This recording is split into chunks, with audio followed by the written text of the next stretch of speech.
cars and make sure that they're liaising with the community so that the only interactions with police officers are negative ones, and I think that's very important personally as well.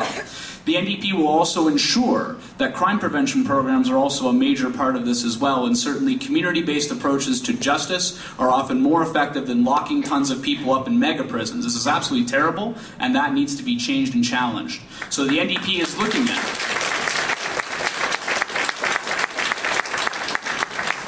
Thank you very much. The NDP is looking at to support crime prevention initiatives, specifically ones involving youth, which are very important, and going ahead and starting at $65 million and increasing that to $100 million within the second year. These are practical first steps that the NDP is going to take to make sure that our community is secure. Thanks, Bill. Andrew. Well, if I had a profession once I left university, it was involved in crime prevention. I was the founding executive director of Youth in Conflict with the Law. In 1993, when I was on regional council, I got regional council to start up a crime prevention council, which is now a model for crime prevention councils in Western Canada, I should say in English-speaking Canada. Quebec has got very good crime prevention. The $13 billion that the Conservatives are planning to spend on building mega jails are insane. It's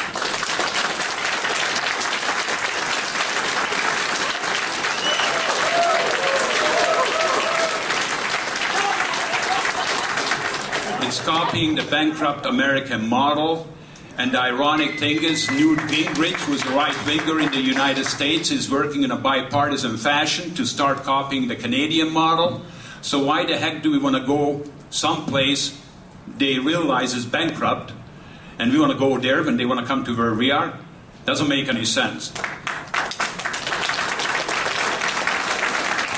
We have to use the professionals in our community to come up with solutions. I got two names for you, Ashley Smith and Hunter Brown. And both of them died because there was a problem with mental illness. And that's what we should be treating. Mental illness. All right, thank you, Andrew. It's too bad that Julian Ickham isn't here tonight because he could share with you his stories of what happened to him before, during, and after the G20. And for me, that was a very provocative and life-changing experience as peers. The children of my peers were involved in that protest. And I can say to you that there is a whole swath of young people who no longer have a trust in their police, and that's a shame that that happened as a result of the G20 and creating peace.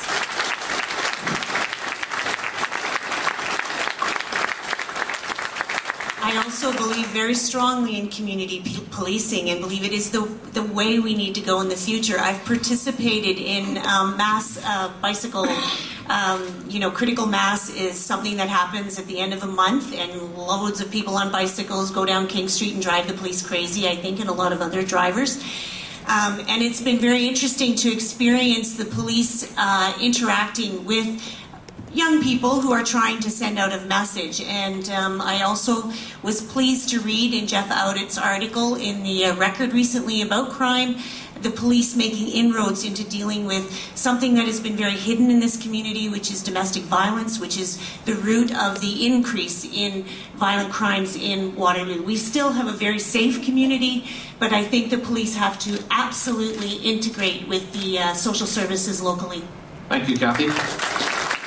Well, certainly keeping our community safe and ensuring that families and residents of Kitchener-Waterloo feel safe on the street, in Uptown Waterloo, in their homes, is a key priority for our government. In a previous budget, we helped municipalities with the hiring of another 2,500 police officers across the country. We also take a very balanced approach and very much believe in the importance of crime prevention as well. We've invested tens of millions of dollars in our national crime prevention strategy. That remains an important pillar, preventing crime from occurring in the first place. But when crime does occur, police want to make sure, police want to know that they can be backed up by laws that have common sense, that laws where the voice of victims are heard as well, laws that are practical and balanced, and when there is sentencing, that sentencing is appropriate for the nature of the crime. Thank you, Peter. The healthcare. And this is actually a question I will pose to the audience. Who here does not have a family doctor? Who does not have a doctor? 1, 2, 3, 4, 5, 6, 7, 8. Explain what you will do to eliminate the doctor shortage in Kitchener-Waterloo. Andrew. I think it's important, for people to understand that health delivery is under the aegis of the province. So that's really important to understand. What we do with the Canada Health Act is we provide money, and we try to make sure that there's the same level of service right across the country. Now, I've dealt with foreign credential recognitions quite extensively in my time when I was on the Citizenship and Immigration Committee. And there we have a real problem. And we have a problem because you got, right in this community, physicians who have been trained elsewhere, came to Canada, took the exams, passed the medical exams, but they cannot get in placement in a hospital, which means that they can't practice. And after 3 years, they have to go and retake the exam again. The last time I checked, it was $1,000 taking the exam, which is not a good deal. The other thing we can do is we can try to get the Canadian students who go to Ireland, who are qualified to come here and practice, if they could get the internship, but we don't accept them.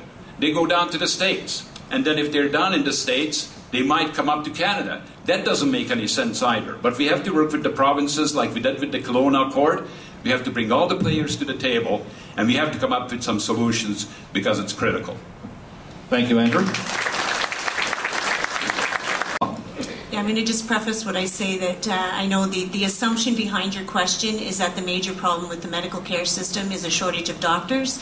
I would disagree with that premise. The medical care system has a lot of challenges to it.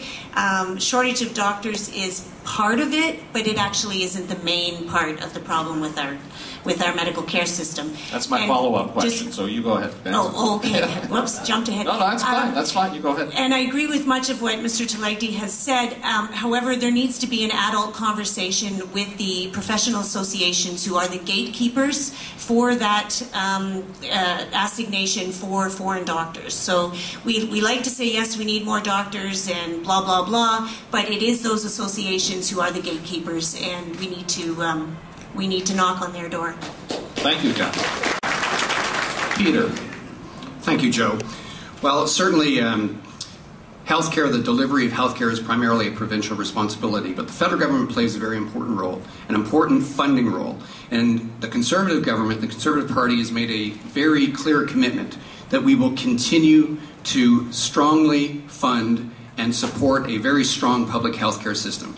Our funding for public health care has increased 6% per year, and we've made a clear commitment that that funding at that level will continue.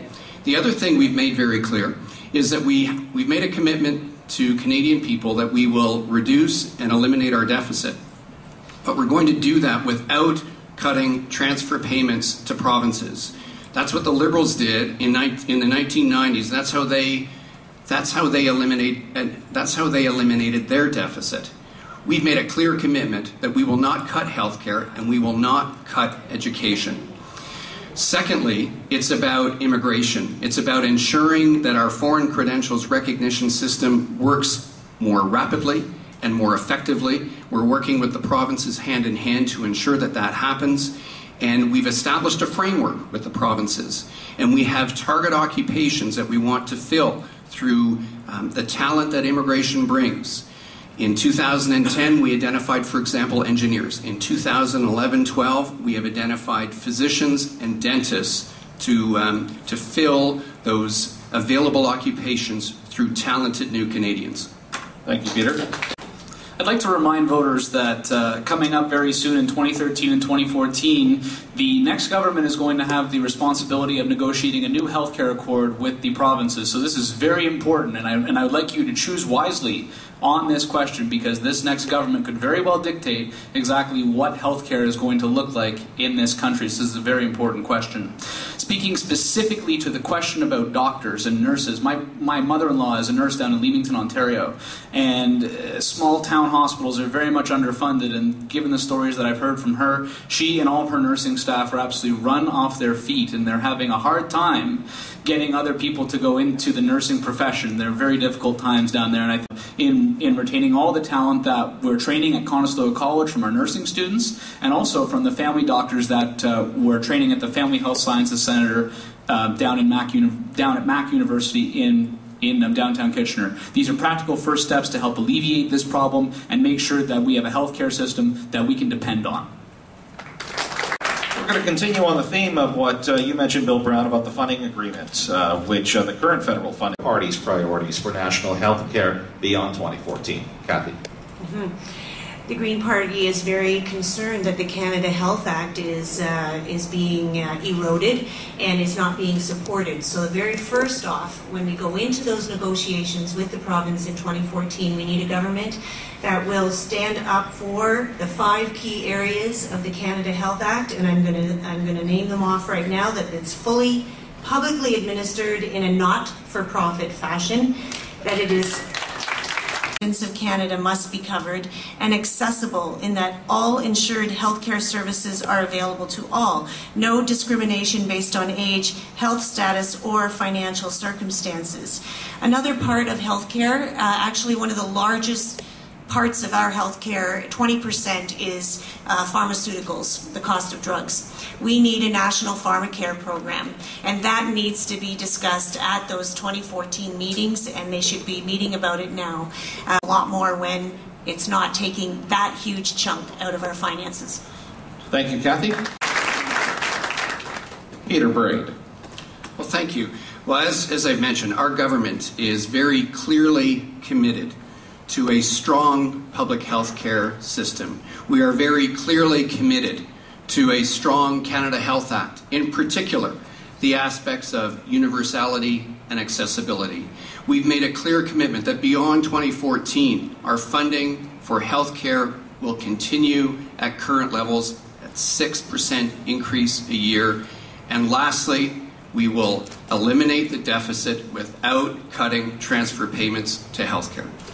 How you're going to cut government purchases, keep everything the same but reduce taxes. To me, that math doesn't make any sense, and I'll ask the same question again. Because I study economics at the University of Waterloo, and this doesn't make sense.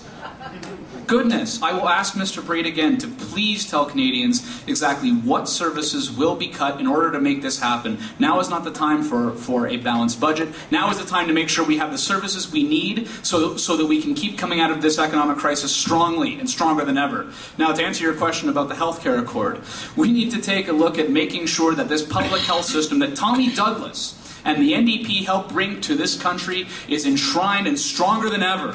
This is absolutely important. And the NDP will make sure that the Canada Health Act only contains publicly funded solutions. I know that recently I just broke my leg. In fact, the day that my cast came off was the day that I was nominated. And I can say with all certainty that if the public health system was there, I'd still have a wasn't there. Wow. If the public health system wasn't there, I'd still have a broken leg. So I certainly agree that we have to increase funding, and we have to get answers from our representatives about how this low tax and keep spending the same program is really going to work, because it doesn't make any sense. Thank you, Bill. When I met my wife, she was a nurse. She lost her job under an NDP government. She's now into health research. But there is a problem. I mean, the Canada Health Act came in place with Lester B. Pearson, and Tommy Douglas helped with that. And it became a national program. As soon as the program was set up, guess what happened? The National Citizens Coalition was started up with a single purpose: to destroy Medicare in Canada. Now, you know which Prime